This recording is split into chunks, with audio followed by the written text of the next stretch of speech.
இயேசு கிறிஸ்துவின் நாமத்தில் இந்த கிராமத்தில் இருக்கிற ஒவ்வொரு வீடையும் ஒவ்வொரு குடும்பத்தையும் நான் வாழ்த்துகிறேன். உன்னதமான தேவன் உங்களை ஆசீர்வதிப்பாராக. கர்த்தர் தாமே உங்களுக்கு சமாதானத்தை தருவாராக. பரலோகத்தின் தேவன் தாமே உங்களுக்கு சுக வாழ்வை தருவாராக. உங்கள் துக்கம் சந்தோஷமாய் மாறும் என்று சொன்ன தேவனுடைய அந்த மகிமையான வார்த்தையை நான் உங்களுக்கு சொல்லி உங்களை வாழ்த்துகிறேன். இப்பொழுது நீங்கள் எந்த விதமான துக்கத்தில் இருந்தாலும் பரலோகத்தின் தேவன் சொல்லுகிறார், உங்கள் துக்கம் சந்தோஷமாய் மாறும் என்று சொல்லி. ஆண்டவர் தாமே உங்களை ஆறுதல் படுத்தி ஆசீர்வதிப்பாராக.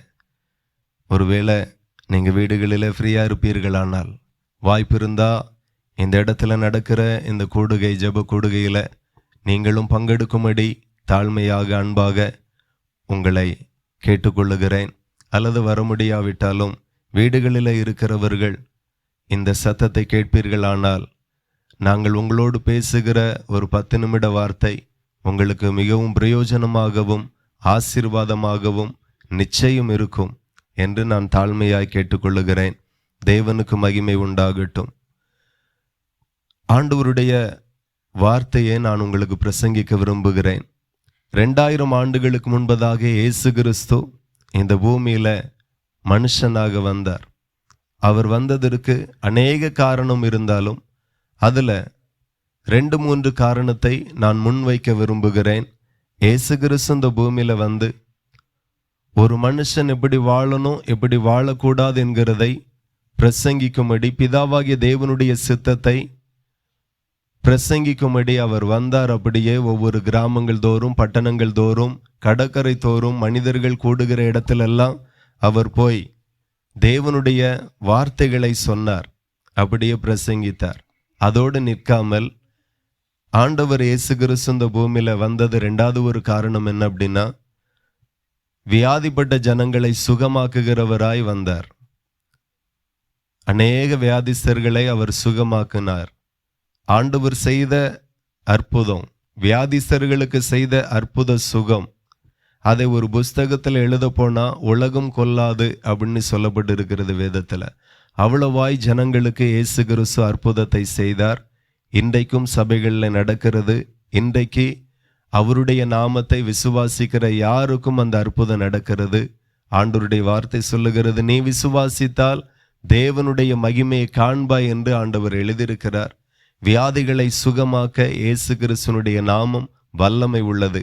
அப்படியே நோய்களை சுகமாக்குகிறவராக இயேசு கிறிஸ்து வந்தார். அதோடு கூட 3வது ஒரு காரியம், ஏன் இயேசு கிறிஸ்து இந்த பூமிக்கு வந்தார் அப்படின்னா, ஒவ்வொரு மனுஷனும் இந்த பூமியில பாவம் செய்து பாவத்திலேயே வாழ்ந்தபடியினால் அவனுக்கு நீதியை குறித்து பிரசங்கிக்கும்படி வந்தார். இப்போ பாவம் செய்தபடியினால ஒரு பாவம் இந்த பூமியில நன்மை செய்தாலும் அதற்கு பலன் உண்டு, தீமை செய்தாலும் அதற்கு பலன் உண்டு. ஆண்டவருடைய வசனம் சொல்லுகிறது, எதை விதைக்கிறாயோ அதை தான் நீ அறுப்பாய் என்று சொல்லி.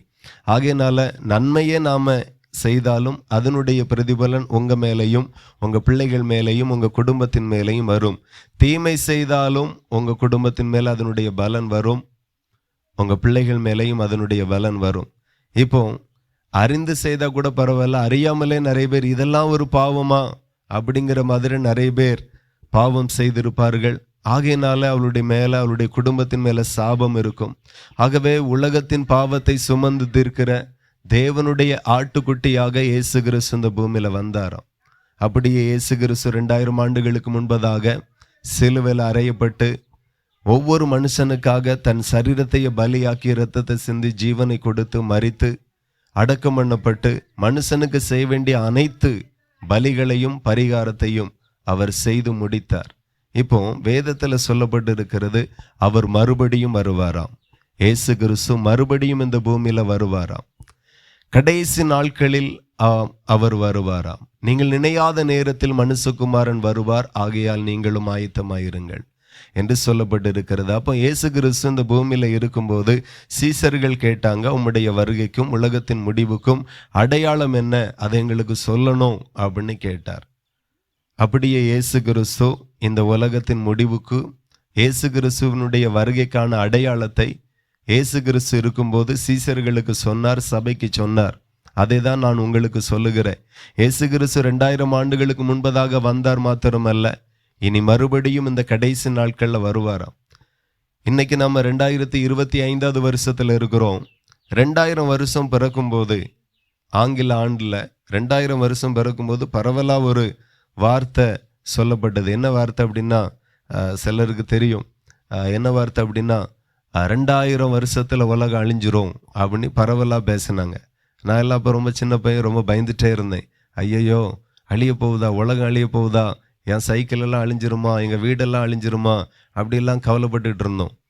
ஆனால் அதுக்கு பிறகு 2025 ஆயிடுச்சு. ஆனால் அநேக இடங்களில் சின்ன சின்ன அழிவு வந்தாலும் கர்த்தருடைய கிருபை நம்மளை தாங்குச்சு.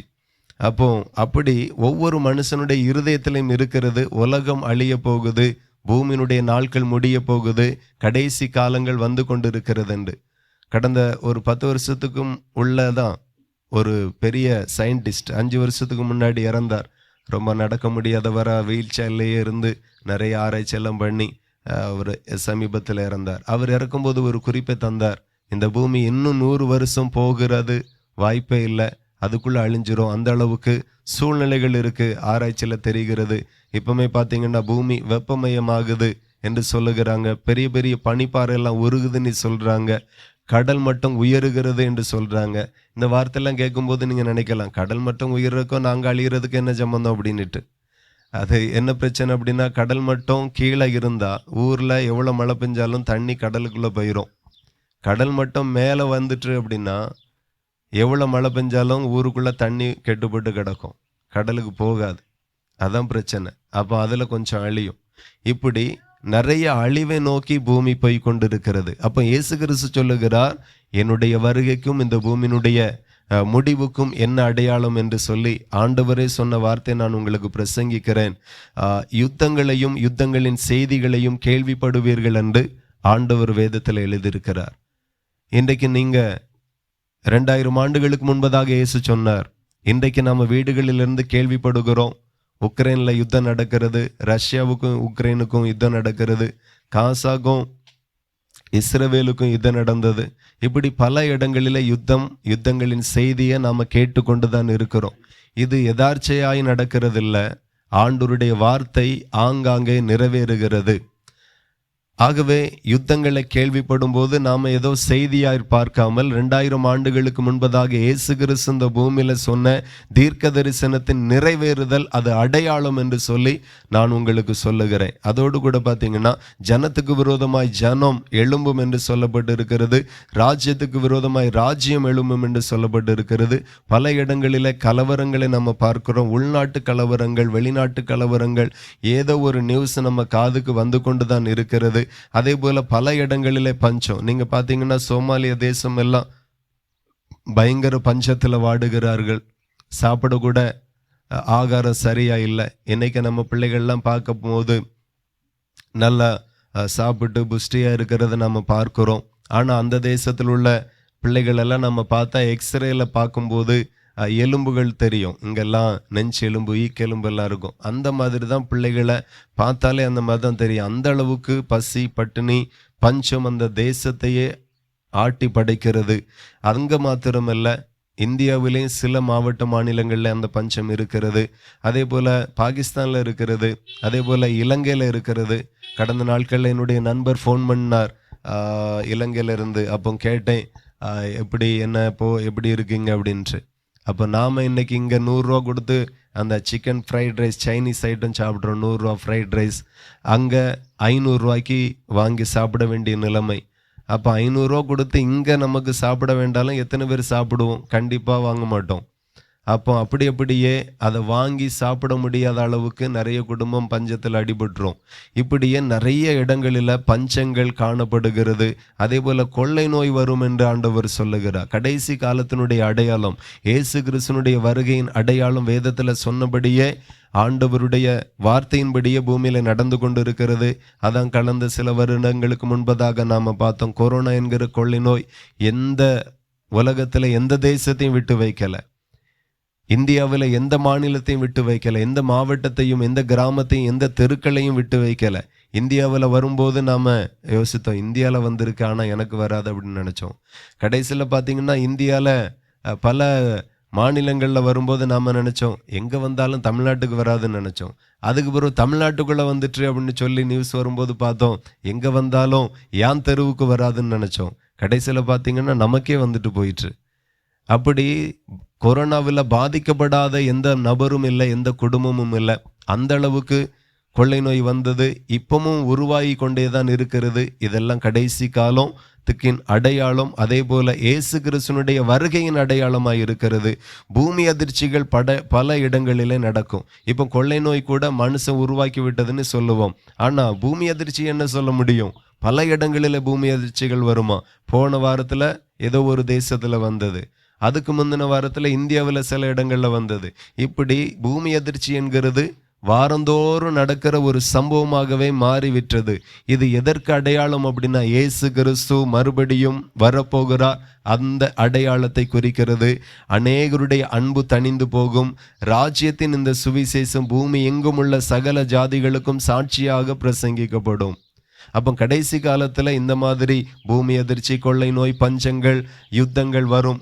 அதோடு கூட பார்த்தீங்கன்னா இந்த ராஜ்யத்தின் இயேசு கிறிஸ்துவனுடைய வார்த்தை பூமியில் இருக்கிற எல்லா ஜாதிகளுக்கும் பிரசங்கிக்கப்படும். சபைக்கு போகிறவங்களுக்கும் பிரசங்கிக்கப்படும், போகாதவர்களுக்கும் பிரசங்கிக்கப்படும் என்று ஆண்டவர் கட்டளையிட்டு இருக்கிறார்.